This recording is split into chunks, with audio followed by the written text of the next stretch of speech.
Elle s'appelle Sowa. Je chante les voix des terres sauvages, des magiciennes de tous les âges. Je chante les voix des terres sauvages, tressons les lianes des prochaines sages. Il y a quelques mois, cette artiste multi-instrumentiste, coach vocal depuis 2014 et coach de vie depuis 2019, a créé un groupe avec celle qu'elle accompagne depuis bientôt 1 an.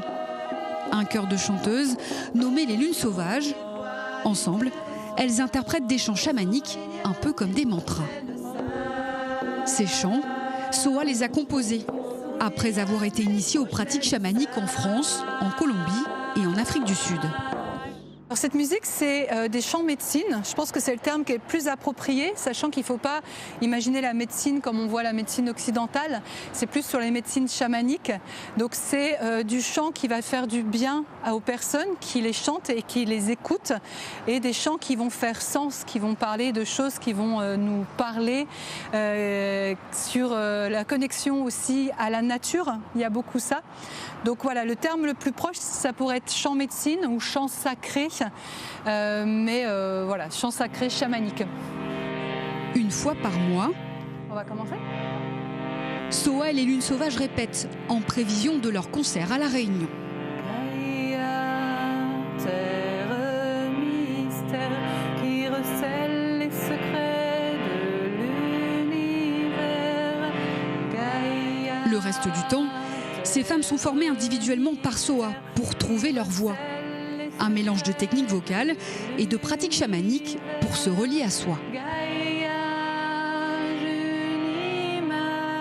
Le chant m'anime depuis très longtemps, mais je n'ai jamais vraiment osé chanter. En tout cas, on ne m'a jamais donné de technique ou je n'ai jamais appris de technique. Et la sensibilité de Sowa m'intéressait. Et c'est pour ça que j'ai rejoint Sowa. On vit cette aventure en équipe avec les Lunes.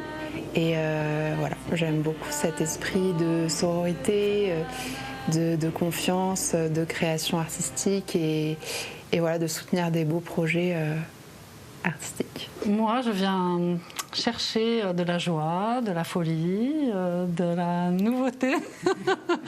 Ouais, non, c'est chouette parce que on partage plein de choses. Je les sens vibrer dans mon âme. À chaque concert, comme ici à la Ravine des Cabris le mois dernier, Sowa et les Lunes Sauvages proposent aux spectateurs d'adhérer à ce qu'ils veulent. Un concert au rythme du tambour ou de l'harmonium indien, ou alors à quelque chose de plus spirituel.